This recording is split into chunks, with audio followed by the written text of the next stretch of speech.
Em nosso estudo de hoje, é a lição 33 do livro Roteiro, tem por título Individualismo. Em contato com os ideais da revelação nova, o homem, sentindo dilatar-se-lhe naturalmente a visão, começa a perceber com mais amplitude os problemas que o cercam. Aguça-lhe a sensibilidade, intensifica-lhe a capacidade de amar. Converte-se-lhe o coração em profundo estuário espiritual em que todas as dores humanas encontram eco. Por isso mesmo, acentuam-se-lhe os sofrimentos, uma vez que as suas aspirações não surpreendem qualquer sintonia nos planos inferiores em que ainda respira.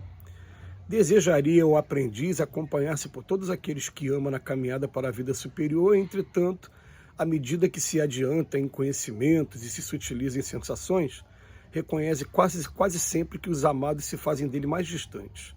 Aqui é a companheira que persevera em rumo diferente, além é o coração paternal, que por afetividade mal dirigida dificulta a ascensão para a luz. Ontem era um filho a golpear-lhe as fibras mais íntimas, hoje é um amigo que deserta. Se o discípulo não se rende à perturbação e ao desânimo, gradativamente começa a compreender que está sozinho em si mesmo para aprender e ajudar, entendendo outro sim que na boa vontade e no sacrifício adquire valores eternos para si próprio. Quanto mais cede a favor de todos, mais é compensado pela lei divina que o enriquece de força e alegria no grande silêncio. Na marcha diária, chega à conclusão de que o individualismo ajustado aos princípios inelutáveis do bem é a base do engrandecimento da coletividade. Reconhece que o espírito foi criado para viver em comunhão com os semelhantes, que é a união, é a unidade de um todo em processo de aperfeiçoamento e que não pode fugir sem dano à cooperação. Mas, a maneira da árvore no reino vegetal, precisa crescer e auxiliar com eficiência para garantir a estabilidade do campo e fazer-se respeitável. Ninguém vive só, mas chega sempre um momento para a alma que é imprescindível saber lutar em solidão para viver bem. Para valorizar o celeiro e enriquecer a mesa, a semente descansa entre milhões de outras que com ela se identificam. Todavia, quando é chamada a produzir com a vida para o conforto geral, deve aprender a estar isolada no seio frio da terra, desvencilhando-se dos envoltórios inferiores como se estivesse reduzida a lodo e morte, a fim de estender novos ramos e elevar-se para o sol. Sem o indivíduo forte e sábio, a multidão agitar-se-á sempre entre a ignorância e a miséria. Esforço e melhoria da unidade para o progresso e sublimação de um todo é uma lei. A navegação a vapor atualmente é patrimônio geral, mas devemos-nos ao trabalho de Fulton. A imprensa de hoje é força direcional de primeira ordem, contudo não podemos olvidar o devotamento de Gutenberg, que lhe amparou os passos iniciantes. A luz elétrica nos dias que passam é questão resolvida, no entanto, a Edison coube a honra de sofrer para que semelhante bênção desintegrasse as noites do mundo. A locomotiva agora é máquina vulgar, mas no princípio dela temos a dedicação de Stephenson. Na Terra surgira Newton, invariável, à frente de todos os conhecimentos alusivos à gravitação universal, e o nome de Marconi jamais será apagado na base das comunidades sem fim. Cada flor irradia perfume característico. Cada estrela possui brilho próprio. Cada um de nós é portador de determinada missão. O Espiritismo, confirmando o Evangelho, vem amparar o homem e convidá-lo a aprimorar-se e engrandecer-se consoante a sabedoria da lei que determina cada um segundo as suas obras. Gente, é uma lição muito profunda para a gente meditar bastante, porque se a gente está baseando todo o nosso estudo naquele que é o nosso guia e modelo, que é o Cristo, vamos pensar no seguinte: o Cristo todo santo dia se retirava, se isolava, entrava no seu individualismo para buscar inspiração direta com o Pai, para fazer sintonia com outros Cristos como ele. Mas logo depois ele voltava também para a comunidade para poder ajudar, amparar na medida do possível, naquilo que estava ao alcance. E, como diz o Emmanuel, de maneira muito profunda e muito até cheia de imagens mentais, ele vem falar para a gente: olha lá, imagina aquele celeiro com um monte de sementes. As sementes estão todas juntas, mas na hora de produzir, a semente é retirada individualmente, plantada sozinha, na solidão da terra.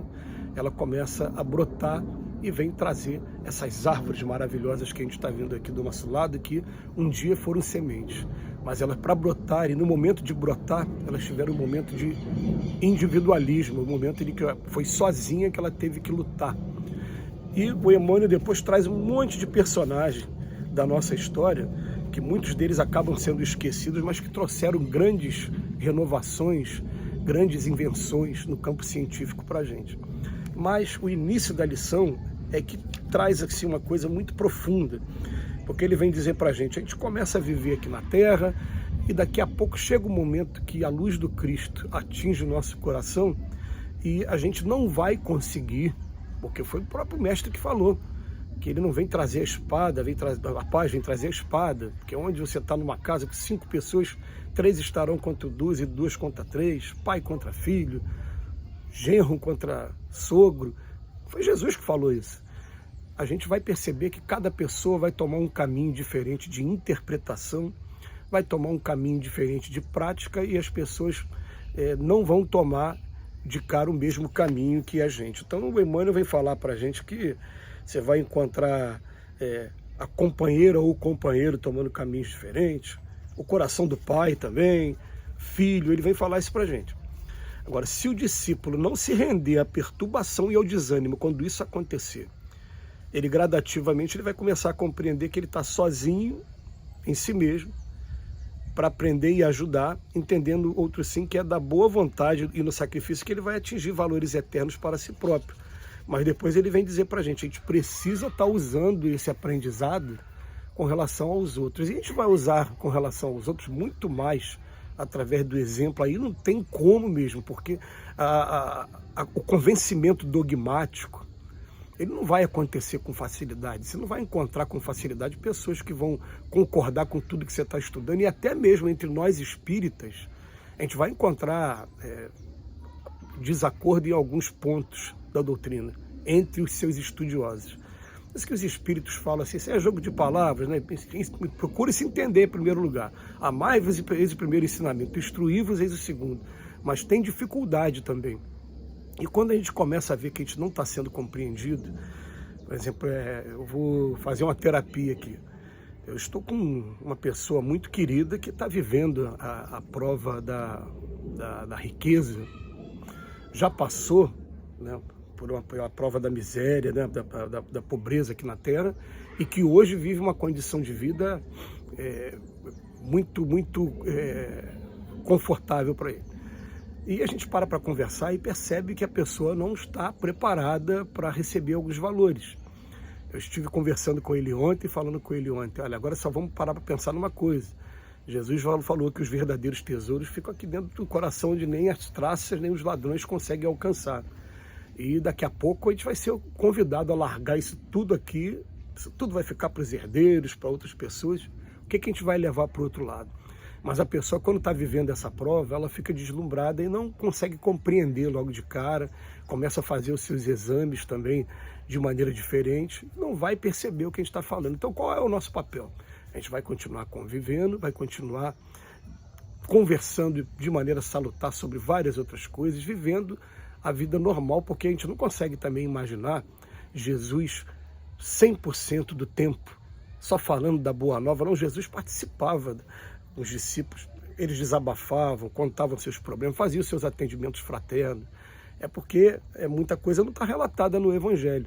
Mas Jesus não é aquele espírito que fica o tempo todo de maneira compenetrada apenas em estar trazendo... Não era isso. Ele tinha momentos em que ele vivia como homem mesmo, vivia como um filho, vivia como irmão, vivia entre os amigos, conversava, ria.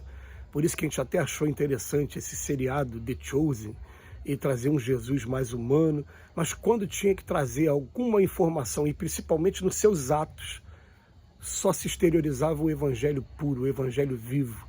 E é assim que a gente deve procurar fazer quando a gente sente essa luz dentro da gente. A gente vai perceber que é um trabalho que é longo, mas que tem que ter essa coisa. A gente vai reconhecer que a gente vai ficar sozinho em muitas coisas. Aqueles nossos queridos amigos vão estar afastados, depois vão reclamar da gente, falando, você que sumiu, Você tem a agenda muito cheia, você está fazendo isso, isso, aquilo, e vai chegar um momento que eu vou voltar até esses meus amigos e não vou ficar falando de religião com eles, não. Vou conversar sobre coisas normais do ser humano, mas quando ele precisar de mim para alguma coisa, a gente vai estar ali para ajudar e amparar. Muito obrigado, Emmanuel, pela reflexão. Essa lição é muito profunda e muito conveniente para mais um ano que se inicia, e eu começo falando assim, feliz 2025 para todos nós.